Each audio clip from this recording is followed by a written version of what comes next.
ഇന്നലെ റിലീസായ തെലുങ്ക് ചിത്രം ഗുണ്ടൂർക്കാരൻ ആ സിനിമയെക്കുറിച്ചിട്ടുള്ള വീഡിയോ റിവ്യൂ ആണിത്. ഇന്നലെ രാവിലെ 6:30 ഏരീസ് പ്ലക്സിലാണ് ഞാൻ ഈ സിനിമ കാണുന്നത്. മഹേഷ് ബാബു ത്രിവിക്രം കോംബോ അത് തന്നെയാണ് ഈ സിനിമ FDFS കാണാനുള്ള എനിക്ക് ഉള്ള ഒരു താല്പര്യം. ഇവരുടെ കോംബോയിലാണ് ആത്താഡു, ഖലീജ എന്നൊക്കെ പറഞ്ഞ സിനിമകൾ റിലീസായിട്ടുള്ളത്. പിന്നെ ത്രിവിക്രത്തിൻ്റെ അവസാനമുള്ള ഇറങ്ങിയ പടം സൂപ്പർ ഡ്യൂപ്പർ ഹിറ്റായിരുന്നു, വൈകണ്ഠപുരം, അല്ലു അർജുൻ്റെ പടം. അപ്പോൾ ഈ മഹേഷ് ബാബു പടങ്ങൾ ഞാൻ പലതും തിയേറ്ററിലാണ് അവസാനം കണ്ടത്. സർലേരു നീക്കവരു, സർക്കാർ വാരിപ്പാട്ട, മഹർഷി, ഭാരതാനി നേനു, അങ്ങനെ കുറേ പടങ്ങളുണ്ട്. മഹേഷ് ബാബു പടം ഇവിടെ തിരുവനന്തപുരത്ത് FDFS കാണുന്ന ഒരു ഫീലാണ്. കാരണം ഒരുപാട് ടെക്കീസ്, തെലുങ്ക് ടെക്കീസൊക്കെ ഉണ്ട്. അല്ലാതെ തന്നെ അത്യാവശ്യം ഒരു മാസ് ഫീലൊക്കെ കിട്ടും തിയേറ്ററിൽ കാണുമ്പോൾ. അപ്പോൾ അങ്ങനെ തന്നെയാണ്, അത് മനസ്സിലുള്ളതുകൊണ്ട് തന്നെയാണ് ഇന്നലെ ഗുണ്ടൂർക്കാരവും കാണാൻ വേണ്ടി പോയത്. പക്ഷേ ഗുണ്ടൂർക്കാരൻ അങ്ങനെയെന്ന് പറഞ്ഞാൽ സിനിമയുടെ പേര് സൂചിപ്പിക്കുന്ന പോലെ സ്പൈസിയാണ്. പക്ഷേ മഹേഷ് ബാബു മാത്രമേ ഉള്ളൂ ഇതിലെ സ്പൈസി ഫാക്ടർ. ആ ഒരു സ്റ്റൈല്, സ്വാഗ് ഒക്കെ. രമണ എന്നാണ് മഹേഷ് ബാബുവിൻ്റെ കഥാപാത്രത്തിൻ്റെ പേര്, വെങ്കട്ട രമണ. അപ്പോൾ പുള്ളിയുടെ ഒരു കഥാപാത്രം ഡിസൈൻ ചെയ്തിരിക്കുന്നത് തന്നെ നമ്മുടെ രാജമാണിക്യത്തിൻ്റെ ഇൻസ്പിറേഷനാണ്. ആ ഒരു കഥയിലെ കുറേ റിസംബ്ലൻസ് ഒക്കെ ഉണ്ട്. മഹേഷ് ബാബുവിൻ്റെ അമ്മയായിട്ട് രമ്യാകൃഷ്ണൻ, അച്ഛനായിട്ട് ജയറാം.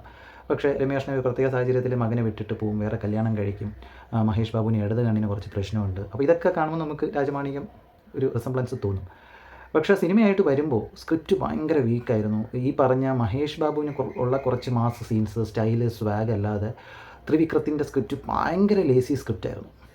കാരണം ഈ സിനിമയ്ക്ക് ഒരുപാട് പ്രശ്നങ്ങൾ ഉണ്ടായിട്ടുണ്ട്. എനിക്ക് തോന്നുന്നു ഷൂട്ടിംഗ് തന്നെ ഇടയ്ക്ക് മുടങ്ങിപ്പോയിട്ടുണ്ട്, നായിക മാറിയിട്ടുണ്ട്, സ്ക്രിപ്റ്റിൽ തന്നെ പല പ്രശ്നങ്ങളും കേട്ടിരുന്നു. അതൊക്കെ ഈ സിനിമ ഇന്നലെ തിയേറ്ററിൽ കാണുമ്പോൾ നമുക്ക് കറക്റ്റായിട്ട് മനസ്സിലാവും ഒരുപാട് പ്രശ്നമുള്ളൊരു സിനിമയാണ്. കാരണം 2 മണിക്കൂർ 40 മിനിറ്റ് സിനിമയെ കുറേ അങ്ങ് വലിച്ച് നീട്ടിയിട്ടുണ്ട്, ആവശ്യമില്ലാതെ കുറേ കാര്യങ്ങൾ പറഞ്ഞിട്ട്.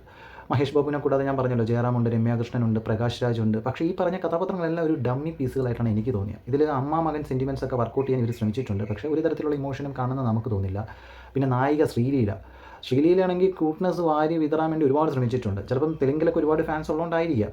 പക്ഷേ അതൊക്കെ ഭയങ്കര ഒരു ബോറായിട്ടാണ് എനിക്ക് തോന്നിയത്. പിന്നെ ഡാൻസ് സ്റ്റെപ്പ് ശ്രീലീലയിൽ അടിപൊളിയായിരുന്നു. മഹേഷ് ബാബുവും ശ്രീലീലയും കൂടെ ക്ലൈമാക്സിന് തൊട്ടും ഒരു സോങ് ഉണ്ട്, സ്ഥിരം തെലുങ്ക് പടങ്ങളിൽ കാണുന്ന പോലത്തെ. അത് ഒരു മിക്കവാറും മാസ് കൾട്ട് സോങ് ആവാൻ ചാൻസ് ഉണ്ട്. കാരണം പഴയ ഒരു പാട്ടിൻ്റെ വരിയൊക്കെ എടുത്തിട്ടാണ് പുതിയ രീതിയിൽ തമൻ പ്രസൻറ്റ് ചെയ്തിരിക്കുന്നത്. പിന്നെ തമൻ്റെ BGM ആയാലും നമ്മൾ ഒരുപാട് സിനിമയിൽ കേൾക്കുന്ന പോലെ ഭയങ്കര ലൗഡ് BGM ആണ്. ചില ഏരിയയിൽ ആ BGM സൂപ്പറായിട്ടുണ്ട്, ചില ഏരിയയിൽ അത് ഡൗൺ ആയിട്ടുമുണ്ട്. പാട്ടുകളൊന്നും വലിയൊരു സുഖമായിട്ട് തോന്നിയില്ല. കാരണം വൈകണ്ഠപുരത്തിലൊക്കെ കിടിലം പാട്ടുകളുണ്ടായിരുന്നു. ഇതിലങ്ങനെ ഒരു കിടിലം പെപ്പി നമ്പർ അല്ലെങ്കിൽ അടിപൊളി പാട്ടുകളൊന്നും കേൾക്കാൻ ഇമ്പമാർന്നതായിട്ട് തോന്നിയില്ല എനിക്ക്. ആ ഒരു ഡാൻസ് സ്റ്റെപ്പ് കൊള്ളായിരുന്നു.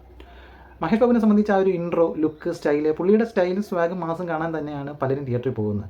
ആ ഒരു സംഭവം കിട്ടിയിട്ടുണ്ട്. പുള്ളിയുടെ ലുക്ക് കുറേ കൂടെ എങ്ങായിട്ടതായിട്ട് എനിക്ക് തോന്നി. പിന്നെ ഇതിൽ പല സീൻസിലും ബീഡിയൊക്കെ വലിക്കുന്നുണ്ട്.